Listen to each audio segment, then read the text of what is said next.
মুহতারাম হাজিরিন, রাসূলকে সাহাবায়ে কেরাম ভালোবেসেছেন, রাসূলকে সাহাবায়ে কেরাম ভালোবেসেছেন আল্লাহ তাআলার নৈকট্য পাওয়ার জন্য। জাহিলিয়াতের যুগে থেকে, জাহিলিয়াতের বর্বরতার কারণে তাদের দিলটা, দেহটা জাজরা হয়ে গিয়েছিল। দিনের আলো প্রবেশ না করায় দিনের মধ্যে অন্ধকার প্রবেশ করেছে।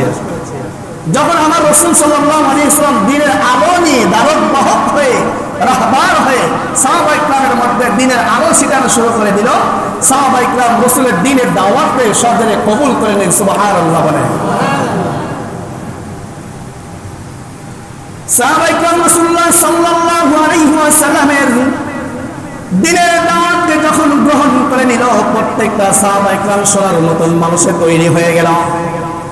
হযরত আবু বকর সিদ্দিক রাদিয়াল্লাহু তাআলা আনহু রাসূলের জীবনের সবচেয়ে বাল্যকালের বন্ধু হযরত আবু বকর সিদ্দিক রাদিয়াল্লাহু তাআলা আনহু যখন আমার নবী নবুয়ত পাইলেন, নবুয়ত পাওয়ার পরে আবু বকরকে গিয়ে বলতেন, আবু বকর আমি দ্বীনের নবী, আমি আখিরি জামানার নবী।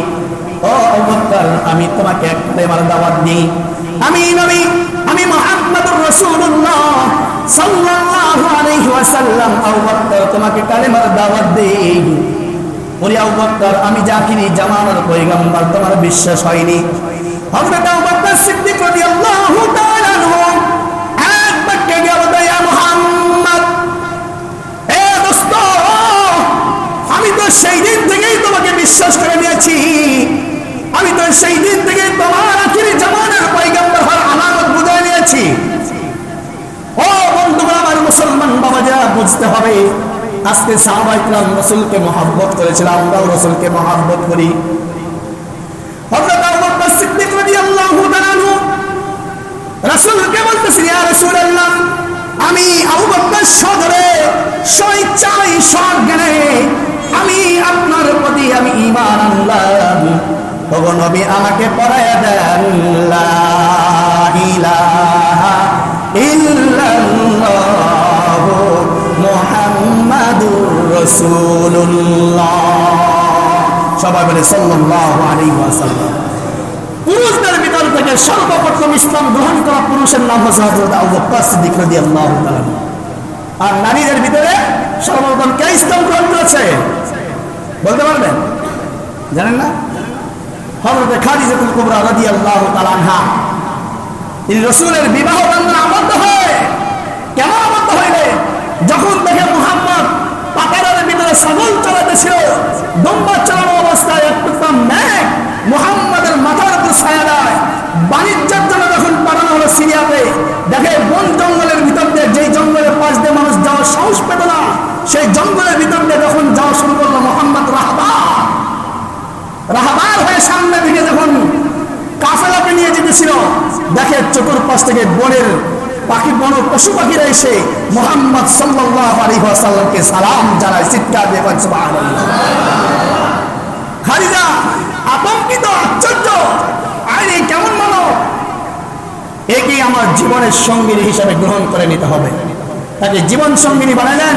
তার যত সম্পদ ছিলেন সমস্ত সম্পদকে মুহাম্মদুর রাসূলুল্লাহ সাল্লাল্লাহু আলাইহি ওয়াসাল্লামকে বলেন, ওগো নবী আপনি শুধু আমার স্বামী নয়, আপনি আখিরি জামানার পয়গম্বর। আপনার আমার সম্পদ সহ, আমি খাদিজাকে সহ, আমি আপনার দ্বীনের জন্য আমি সমস্ত মাল দৌলত আমি কুরবান করে দিয়ে দিলাম। মুসলমান ভাইরা আমার, বন্ধুরা আমার, আমার আপনার নবী মুহাম্মদ আরবি সাল্লাল্লাহু আলাইহি ওয়াসাল্লাম যখন দ্বীনের দাওয়াতের কাজ নিয়ে মানুষের দ্বারে দ্বারে যাওয়া শুরু করে দিল, মানুষের কাছে যখন দ্বীনের দাওয়াত শুরু করে দেয়, বলে মুসলমান মানুষ, কিছু কিছু মানুষগুলো আমার নবীকে দেখে বুঝে তারা ইসলাম গ্রহণ করে নাই, তারা ইসলামের ছায়াতলে আসে। কিছু মানুষ আমার নবীকে দুশমন মনে করিয়া আমার নবীর নুরান্বিত চেহারার দিকে পাথর নিক্ষেপ করেছেন। জোরে বলেন নাউজুবিল্লাহ। তাইফের ময়দান এখনো পর্যন্ত সাক্ষী দিয়ে যায়, তাইফের ময়দান সাক্ষী দেয়, একদম পৃথিবীর মুসলমানরা তোমার আমার নবী, তোমার আমার দ্বীনের নবী সাইয়্যিদুল মুরসালিন জনাবে মুহাম্মদ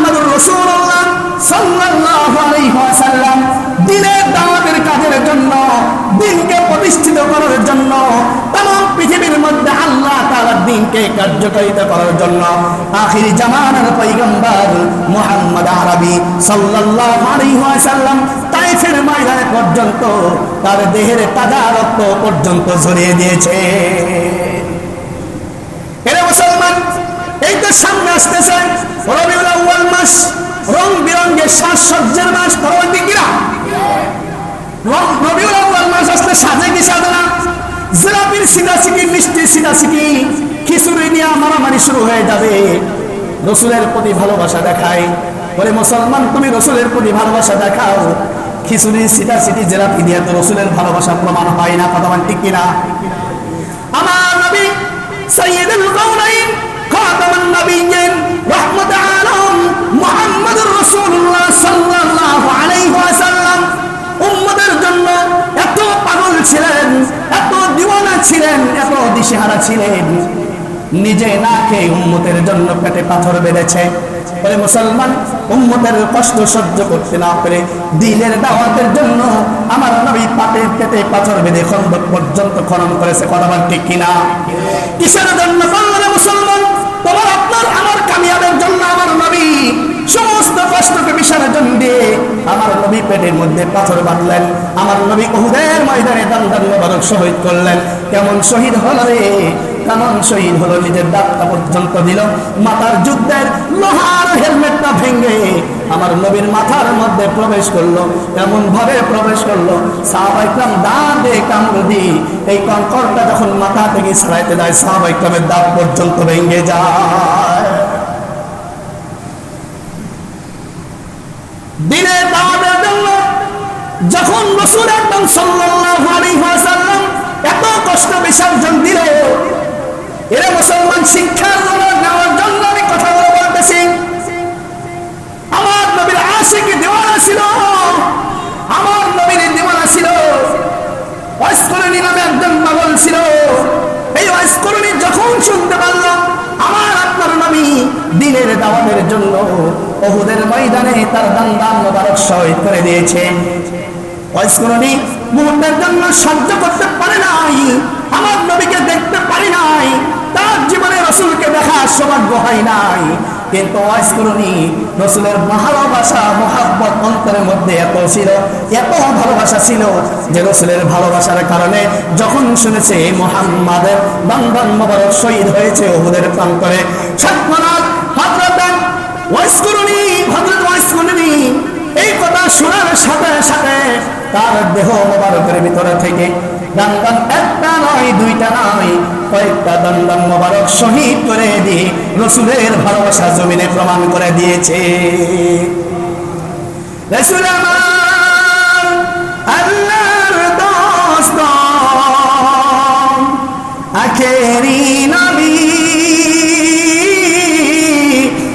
আমরা জিতাম আদরের উম্মত, উম্মতের করলাম কি, আমরা যেতাম মহব্বতের উম্মত, ওই দিন কেন্দেছি।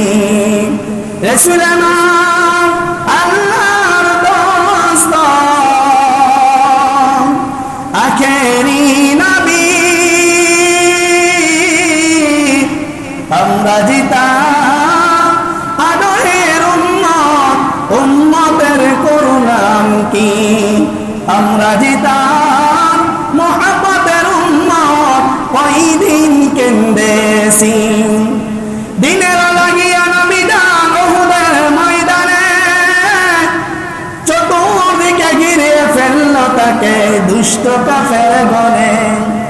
সেদিন নবীজিকে বাঁচাতে তীর বাঁশার আঘাতে, সেদিন নবীজিকে বাঁচাতে তীর বাঁশার আঘাতে কত সাহাবারা হারালো যে প্রাণ পাখি, আমরা যে তার আদরের উম্মত, উম্মতের করলাম কি, আমরা যে তার মহব্বতের উম্মত, ওই দিন কেন্দেছি।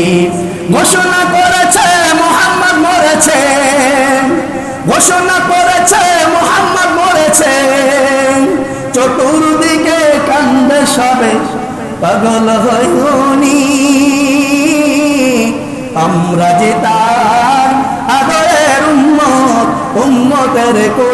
করলাম কি, আমরা যে তার মুহাম্মদের উম্মত কয়দিন কেন্দেছি।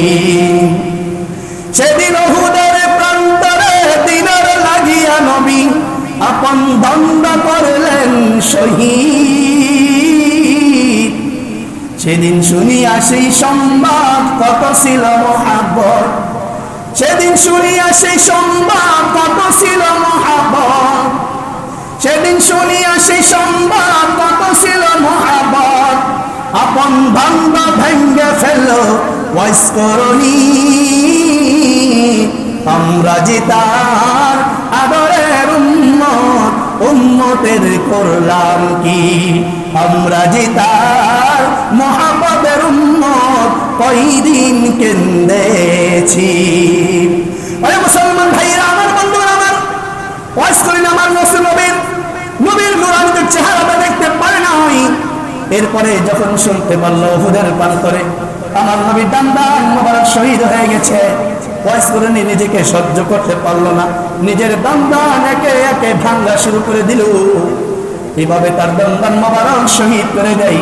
আরেকজন এসে জিজ্ঞাসা করে, ওরে ওয়াজ করনি, দান্দান কেন শহীদ করে দাস, দান্দান মোবারক ভাঙবো কেন? ওই যেখানে আমার রাসূলের দাঁত নাই, দিনের জন্য রাসূলের দান্দান শহীদ হয়েছে, আমি ওয়াজ করনি, আমার দান্দান মোবারক রাখা আমার কাছে সহ্য হয় না। সুবহানাল্লাহ বলবেন না?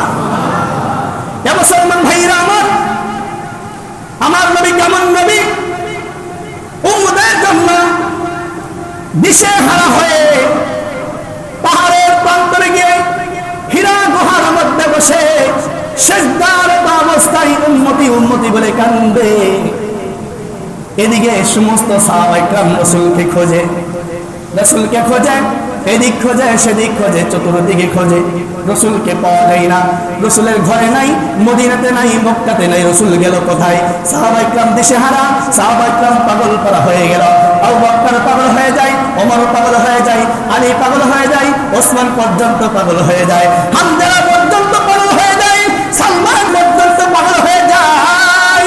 সালমান বিদ্যা মুরব্বী মানুষ, মুরব্বী সাহাবী, চতুর্দিকে ছুটে পড়লো। এক পর্যায়ে মরুভূমির প্রান্তরে যখন গেল, যায় একটা রাখালকে দেখা যায়। ওই রাখালকে যে জিজ্ঞাসা করে, ভাই ও ভাই রাখাল, এদিকে কোনো মানুষকে তুমি দেখেছো কিনা, কোন হুজুরকে দেখেছো কিনা, যেই মানুষটা এই রাস্তা দিয়ে গেছে এরকম কোন আলামত তোমার জানা আছে কিনা? রাখাল চোখের পানি ছেড়ে দিয়ে কান্দে, দেখে বলে, ভাই তোমাকে আমি চিনি না, ইন্দে তো মানুষ তো অনেক মানুষ চলে গেছে, আমি তো কাকে তোমরা খোঁজো তাও তো আমি জানি না। তোমরা কাকে খোঁজো? বলে আমরা মুহাম্মদ রাসূলুল্লাহকে খুঁজি। ওই মুহাম্মদকে ডাকতে তাও তাকেও আমি চিনি না, তোমাকেও চিনি না, তবে আমার একটা কথা শুনে রাখো। বলে কি কথা? কই শোনো, এই পাহাড়ের গুহার ভিতরে এমন একজন মানুষ আজকে 3 দিন যাবত পর্যন্ত খাওয়া নাই, ঘুম নাই, আহার নাই, নিদ্রায় নাই। একজন মানুষ সিজদায় পড়িয়া উম্মতি উম্মতি বলে কান্দে। ওই মানুষটা যেদিন থেকে কান্না শুরু করে দিয়েছে, ওই দিন থেকে আল্লাহ তাআলার মাখলুক উট পর্যন্ত জমিনে ঘাসের মধ্যে মুখ লাগায় না, দুম্বা ঘাস খায় না, ছাগল ঘাস খায় না। রাখালের কথা শুনে আল্লাহর পয়গম্বরের সাহাবী আবু বকর আর সালমান বলতেছে, এটাই হবে আমার নবী মুহাম্মদ। পাগল হয়ে গেছে, চতুর্দিকে ছুটে পড়েছে সাহাবায়ে কেরাম, কোথায় গেল আমার নবী, কি হলো আমার নবী? খাওয়া নাই, সাহাবায়ে কেরাম খাওয়া দাওয়া সব বন্ধ করে দিয়েছে।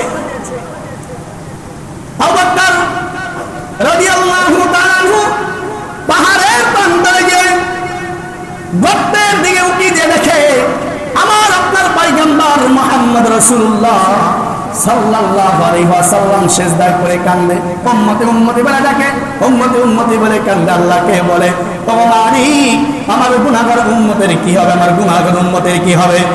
এইভাবে যখন ডাকতেছিল, হযরত আবু বকর দিকে বলতে, ইয়া রাসূলুল্লাহ, ইয়া হাবিবাল্লাহ,